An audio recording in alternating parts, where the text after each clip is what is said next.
Luego de la victoria ante República Checa, la selección mexicana de fútbol regresó a los entrenamientos, una práctica muy ligera, regenerativa, algunos en el área de gimnasio, otros trotando, haciendo estiramientos, algo muy ligero, sobre todo también muchas risas, muchas bromas con el cuerpo técnico, con el staff, y cuando los jugadores estaban pasando por el área donde están los medios de comunicación, también hicieron bromas, algo pues no se ve mucho esta situación debido pues que sí, están distantes de los reporteros, pero bueno, ahora con 9 unidades en la justa veraniega, siendo el primer lugar, ya estando en la siguiente fase, se puede prestar para que puedan bromear un poco con los medios de comunicación. Y bueno, pues el día de hoy hubo convivio con los familiares de los jugadores, así lo decidió el Vasco Aguirre. Entraron alrededor de la 1:30 de la tarde en el centro de alto rendimiento, estuvieron toda la tarde, después partieron, y esto pues esta cuestión que está haciendo el Vasco Aguirre, como los días libres que les ha dado para que puedan estar con sus familiares y no estén tan aburridos o estén ya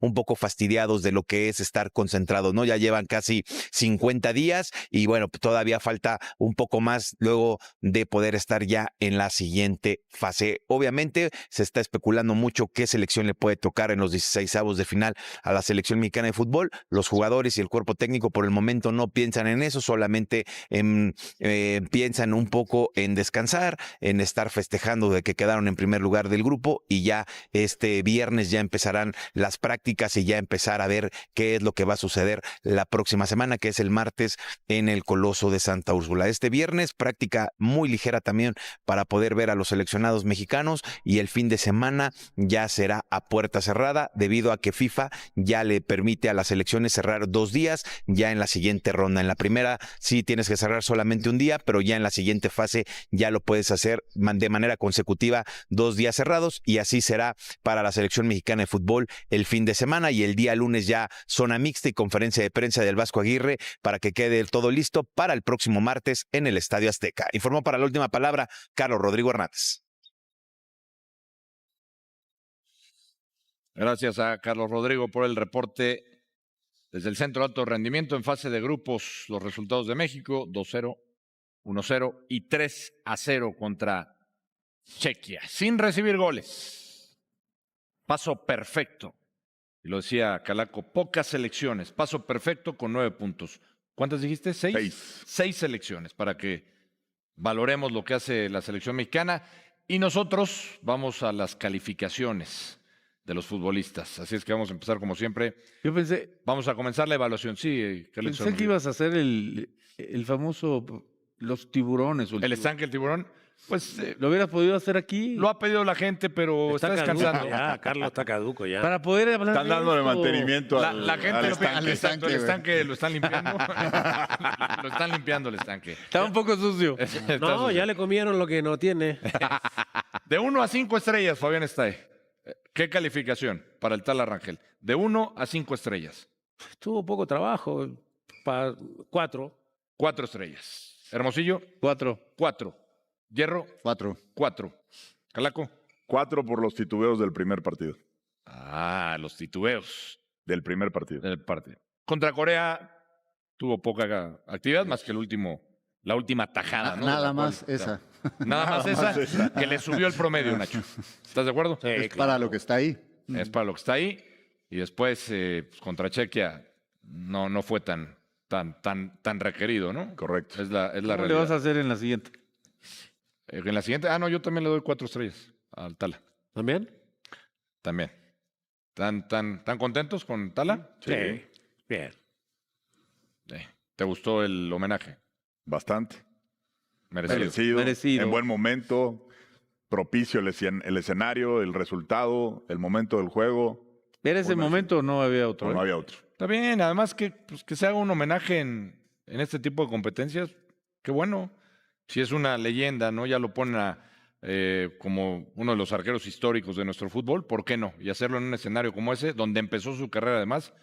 Ahí está lo de Memo Ochoa. Bueno, vamos con los defensas. A ver qué les parece. Jorge Sánchez. Es que eso es lo... Jorge Sánchez. ¿Qué vas a hacer ahí con Jorge Sánchez? 2 estrellas el Calaco. Nacho. Pero a ver, ¿estás De- hablando de los 3 de partidos? solo de o este solo partido? de este partido? De este último partido. De este último partido. De este último partido. Ah, no. Entonces. Entonces 3. 3 estrellas. Nacho. No, yo 4. Yo también 4. 4 estrellas. 4 estrellas. 3. 3 estrellas. ¿Tú? Yo 3. 3 estrellas para mí. Bien. También. 3 estrellas para mí. Bueno, vamos con Montes. 5. Ah, bueno, me salté. Vamos en orden, está bien. Israel Reyes. Israel Reyes. Bueno, entonces, Perdón. 5. 5 para Israel Reyes. Sí. a mí el Reyes no me gustó el primer tiempo. Falló Jugando algunos como pasos. central Falló algunos pasos. por 5. izquierda. 3. 3. Nacho. 4. 4. 4. Yo 4 también. 4 estrellas. Vamos con César Montes. Hermosillo. 5. 5 a César Montes. 5. 5. Nacho. Sí, 5. 5. Partidazo. 5 también. Y algunos decían que Edson Álvarez podía ocupar ese lugar. No creo que... Edson hubiera tenido 5 cuando jugó ¿Lo esa ocupó? posición. ¿Lo ocupó? ¿Lo ocupó? Pero no va a cambiar a César Montes. Habían dicho, no, Edson hasta puede jugar en lugar de César Montes. Eso, ¿y ahora qué va a hacer el Vasco? ¿Ahora qué No va a sé, hacer? ¿Ahora qué no, va a hombre, hacer? ¿qué va a hacer? Pues va a jugar César Montes y Vázquez. Son Espérate sus a ver el centrales rival. inamovibles. Espérate a ver el rival primero. No. Bueno, falta uno más. Mateo Chávez, Hermosillo. No, 5. 5. 5. 5.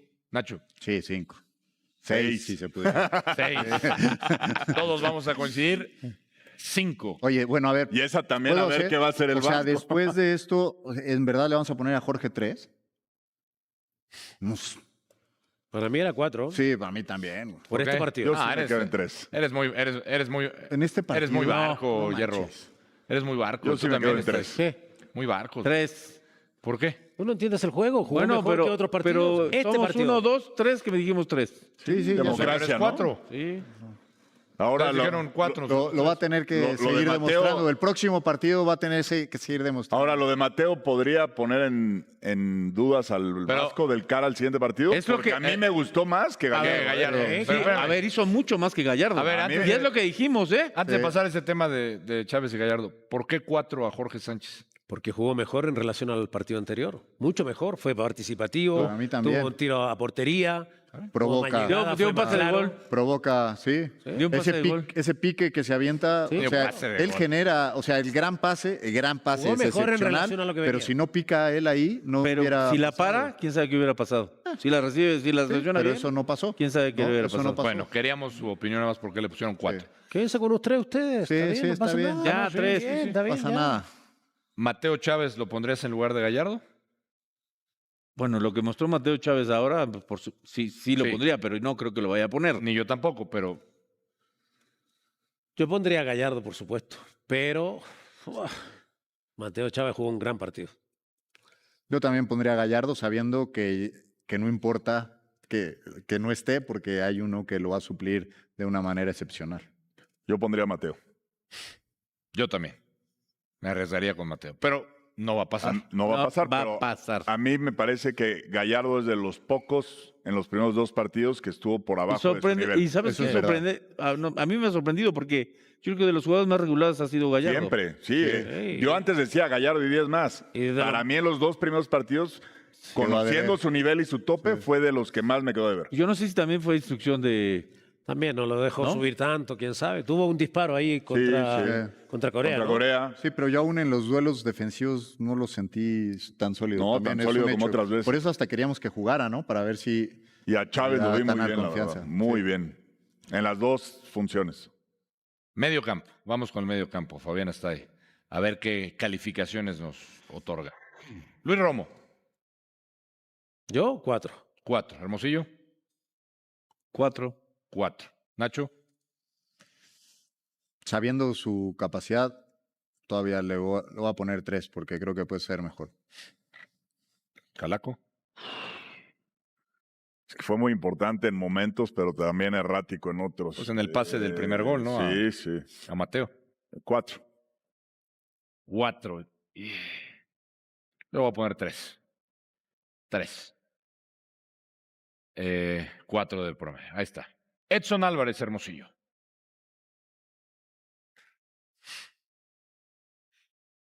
Pues me gustó. La verdad que le pondría un 5. ¿Cuánto? 5. 5. ¿Está bien? Yo un 3. 3. Sí. Yo le pondría 3, pero por todo esto de más que da, le voy a poner 4. O sea, esto ¿Qué es todo eso, además? O sea, A mí sí me gustó genera la algo al... Andas hoy muy, No. muy barco, ¿no? Muy generoso. No, No, para pasa. nada. Se gana una amarilla, una patada en la mitad de la cancha, Sí, eso es innecesaria. Innecesaria, Fabián. Innecesaria. Para mí eso resta puntos. Por eso, para mí Y para un ya había futbolista- hecho una Y parecida. había hecho un par más. Para un futbolista de su experiencia y de su recorrido. 11 millones de dólares evaporándose en menos de una semana. Eso es lo que Cruz Azul tiene sobre la mesa en este momento, apenas semanas después de haber levantado la 10ª estrella de su historia. Hay un jugador que dice públicamente que quiere quedarse, pero hay un club extranjero que ya está negociando con él por debajo de la mesa. Hay una venta que parecía cerrada hace meses, pero el dinero nunca terminó de llegar. Y ahora todo puede acabar en un tribunal en Suiza. Y mientras la directiva apaga incendios administrativos en la Noria. Hay jugadores con la camiseta celeste brillando en el Mundial 2026 con la selección mexicana, recordándole a todo el país por qué Cruz Azul sigue siendo una de las instituciones más grandes del fútbol mexicano. 3 historias, un solo club, y ninguna resuelta todavía. Vamos por orden, con calma, porque cada una tiene su propio peso. Si eres de los que no se pierde nada de la máquina, déjame el like ahora mismo. Porque lo que viene en los próximos minutos seguramente te va a generar opinión, y quiero leerla en los comentarios al final. Empecemos con el tema que más divide a la afición ahora mismo, la situación contractual de Gabriel Fernández. El Toro, ambición económica, historial de lesiones, declaraciones públicas de cariño al club y una negociación que lleva semanas sin moverse ni un centímetro. Nadie sabe cómo termina esto. Ni el jugador, ni el club, ni nosotros que lo seguimos desde afuera. Para entender el tamaño real del problema hay que arrancar por el principio. Por cómo llegó el Toro a Cruz Azul, el delantero uruguayo aterrizó en la Noria a inicios de 2024. Después de un paso explosivo con Pumas, club que pagó alrededor de 9.5 millones de dólares por el luego de ganarle la pulseada a Bravos de Juárez, donde Fernández estaba a préstamo del Celta de Vigo. Cruz Azul, viendo ese rendimiento, decidió invertir cerca de 10 millones de dólares para llevárselo a la cementera. No fue una compra menor ni una apuesta a ciegas, fue una decisión meditada de la directiva de Iván Alonso, pensando en tener un 9 de nivel durante varios años. El arranque, sin embargo, no fue como se esperaba. El Toro tardó en despegar con la celeste, estuvo envuelto en lesiones desde el primer momento y hubo tramos enteros donde pareció más un problema que una solución. De hecho, llegó a estar tan relegado dentro del esquema que en algún momento el cuerpo técnico lo mandó a entrenar con la sub-21 para poder liberar una plaza de extranjero, una señal clara de que el club ya lo consideraba prescindible. Pero el fútbol da vueltas raras, y la lesión de Ángel Sepúlveda, conocido como el Cuate, le abrió una puerta que parecía cerrada. Desde ahí, Fernández no volvió a mirar atrás, terminó firmando su mejor torneo con la camiseta celeste, convirtiéndose en el máximo artillero del equipo durante la fase regular, con 8 goles en 15 partidos, 10 de ellos como titular. Pasó de descartable a indispensable en cuestión de meses. Y terminó siendo una pieza clave en la conquista de la 10ª estrella de Cruz Azul en la Liga MX. Ahora bien, ese mismo éxito es justamente lo que complicó todo. El contrato del Toro vence en diciembre de este año. Pero hay una fecha todavía más crítica, a partir del 30 de junio. El jugador queda habilitado para negociar libremente con cualquier club del planeta sin que Cruz Azul reciba ni un solo dólar a cambio si decide irse al término de su vínculo. El reloj corre, los 10 millones de inversión están en riesgo de esfumarse y la solución todavía no aparece por ningún lado. Las negociaciones, según distintas fuentes periodísticas, llevan meses estancadas. El entorno del jugador pide cifras que la directiva considera demasiado altas para el perfil actual del delantero.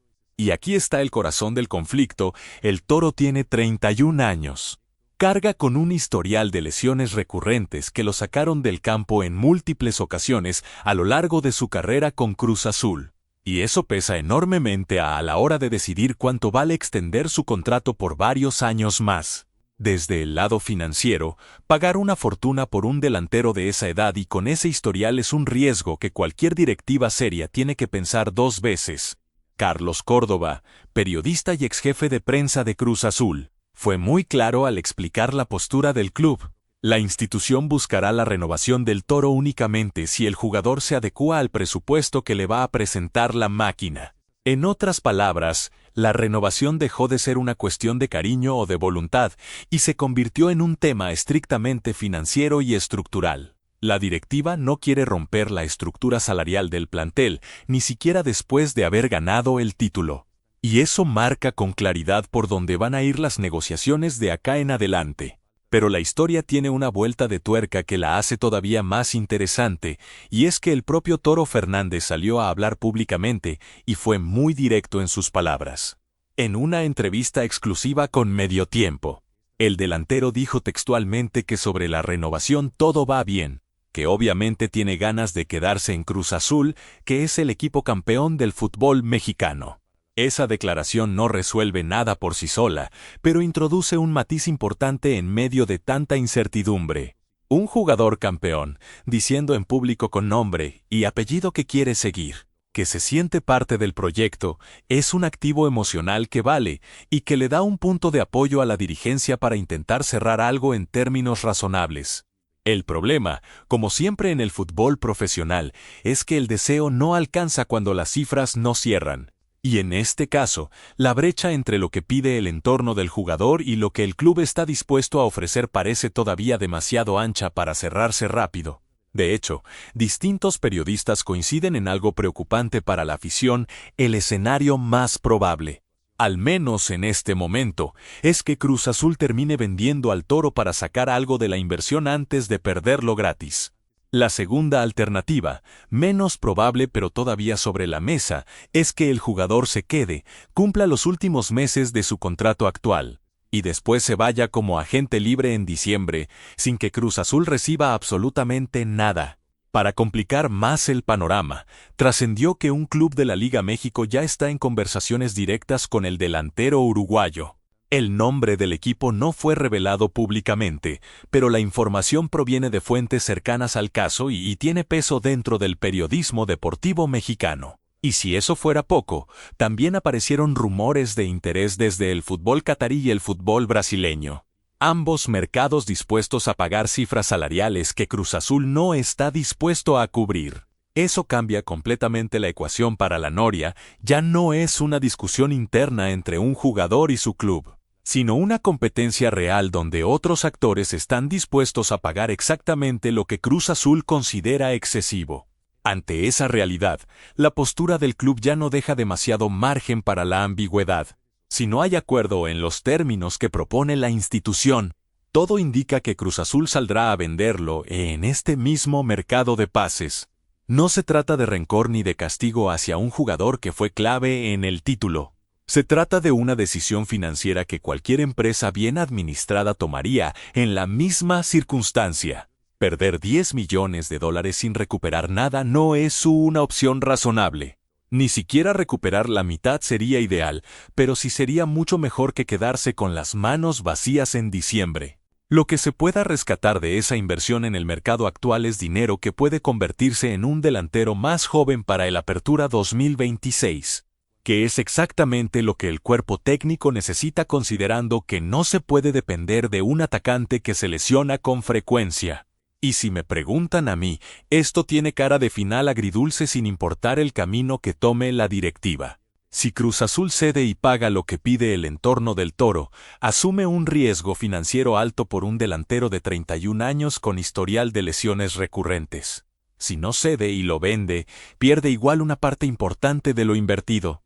Y la afición se queda con la sensación amarga de ver salir a un jugador que fue pieza clave en la conquista de la 10ª estrella. Lo más sensato, pensando con la cabeza fría, sería encontrar un comprador razonable ahora mismo y usar esa plata para traer un 9 más joven, más sano y con más proyección a futuro.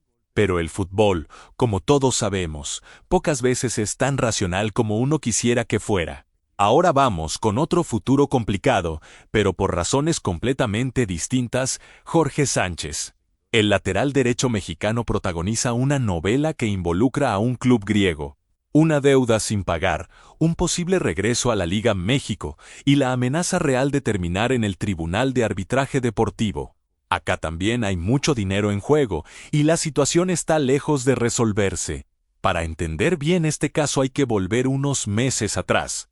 Jorge Sánchez llegó a Cruz Azul en el Apertura 2024 y durante su etapa en la Noria fue parte fundamental de la conquista de la CONCACHAMPIONS 2025. En la temporada siguiente mantuvo una regularidad envidiable. Durante el Apertura 2025 acumuló más de 1,200 minutos en el campo, con una efectividad en entradas del 82% y una precisión en pases superior al 83%. Era, sin exagerar, uno de los laterales más confiables del plantel. Pero a inicios de 2026, en medio de rumores de interés del PAOK de Grecia, el club griego insistió, mejoró su oferta en más de una ocasión y finalmente Cruz Azul aceptó vender. La cifra de la operación fue clara, $4 millones fijos más $500,000 en variables, con Cruz Azul reteniendo un 20% de los derechos económicos para una futura venta.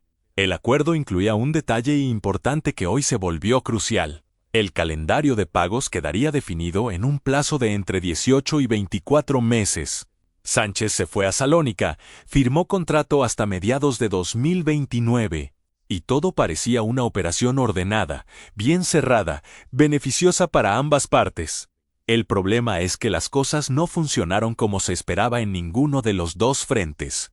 Por un lado, el PAOK todavía no terminó de pagar el monto acordado por el traspaso. Distintos periodistas mexicanos confirmaron esta deuda pendiente, y portales especializados griegos señalan que la transferencia real rondó los 2.5 millones de euros. Una cifra que no termina de coincidir del todo con lo informado en México, lo cual agrega todavía más opacidad al asunto. Por otro lado, el rendimiento de Sánchez en Grecia no fue el esperado, y surgieron desacuerdos serios entre el jugador y el club. Hay reportes que indican que el PAOK le adeudaría al propio Sánchez hasta 2 meses de salario, lo cual demuestra que los problemas financieros del club griego no son exclusivos de su relación con Cruz Azul, sino un patrón más amplio. Con ese telón de fondo, Sánchez pidió salir del PAOK, y el destino que tomó más fuerza fue el Alas, lo que significaría su regreso a la Liga México después de su segunda aventura europea, tras haber pasado también por el Ajax y el Porto en etapas anteriores de su carrera. Para el jugador, en lo deportivo y en lo personal, ese movimiento tiene sentido: recuperar regularidad, estar cerca de su entorno familiar y pelear su lugar en la selección mexicana de cara al Mundial, torneo en el que terminó ganándose la titularidad como lateral derecho del Tri, tras las lesiones de Julián Araujo y Rodrigo Huescas. Pero el problema de fondo sigue siendo el mismo. Si el PAOK no le pagó a Cruz Azul lo que le debe, ¿con qué dinero costea la salida de Sánchez hacia el AS? Acá es donde aparece lo que distintos periodistas describieron como una verdadera ingeniería financiera. La idea es que el propio pago que el Alas le haga al PAOK por la transferencia del lateral se destine de forma directa a cubrir la deuda pendiente con Cruz Azul. Sobre el papel, eso cierra el círculo de manera prolija. Atlas paga, PAOK cobra, PAOK le transfiere a Cruz Azul lo que corresponde y todos quedan satisfechos. Pero para que esa cadena funcione sin fricciones, los 3 clubes involucrados tienen que estar perfectamente coordinados, y en el fútbol internacional esa coordinación rara vez es perfecta. Cruz Azul, por su parte, no está dispuesto a esperar indefinidamente ni a quedar en una posición débil dentro de esta negociación. La postura que trasciende desde la Noria es clara: antes de discutir cualquier escenario relacionado con el jugador, primero hay que saldar la deuda pendiente. Si el PAOK no cumple con esa obligación, Cruz Azul no dudará en escalar el conflicto al TAS, el Tribunal de Arbitraje Deportivo con sede en Lausana, Suiza, que es la instancia máxima para resolver disputas entre clubes de distintos países. Llegar al TAS no es el camino que nadie prefiere, es un proceso largo, costoso, burocrático y desgastante para todas las partes implicadas. Pero la máquina está mandando un mensaje muy claro al mercado internacional con esta postura: lo que se acuerda, Se cumple, y si no se cumple por las buenas, se va a cumplir por la vía legal. Lo paradójico de toda esta historia es que Jorge Sánchez, el jugador en el centro de todo, podría ser en algún sentido el menos responsable de la situación. Él no decidió que el PAOK no pagara a tiempo. Él no controla las finanzas del club griego. De hecho, mientras toda esta novela se desarrollaba en los medios, el propio Sánchez fue claro al decir que él está enfocado en el Mundial, que no quiere estresarse con esto en plena concentración con la selección y que es su agente quien está manejando los detalles. Su único rol activo en todo este conflicto es buscar una salida que le permita retomar su carrera en un ambiente donde pueda rendir. Y todo indica que, por el cariño que todavía le tiene a la institución, le gustaría volver a Cruz Azul en algún momento.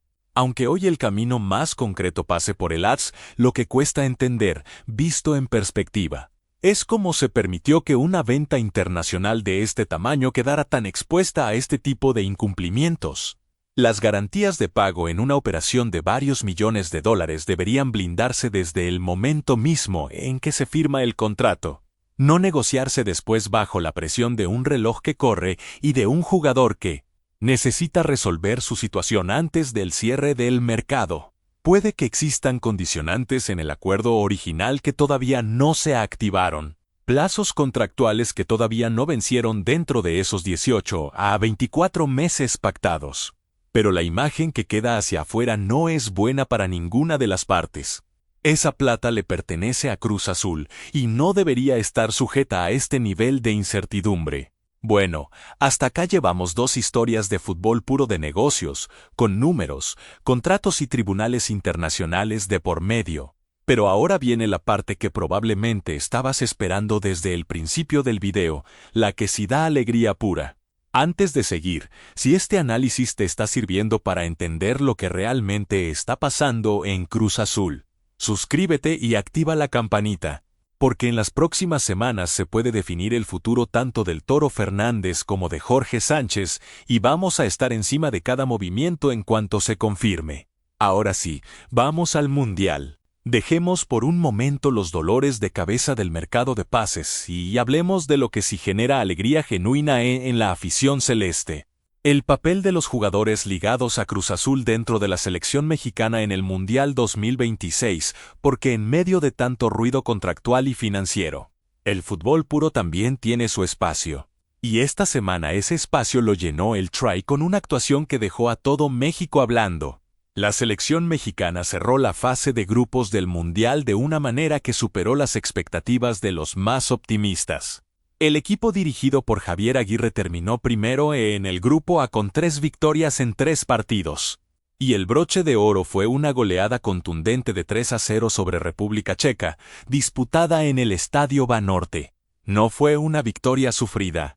No fue un resultado cosechado con el arco cerrado y el equipo replegado atrás esperando el milagro. Fue una demostración colectiva de fútbol, de presión alta, de combinaciones que funcionaron una tras otra.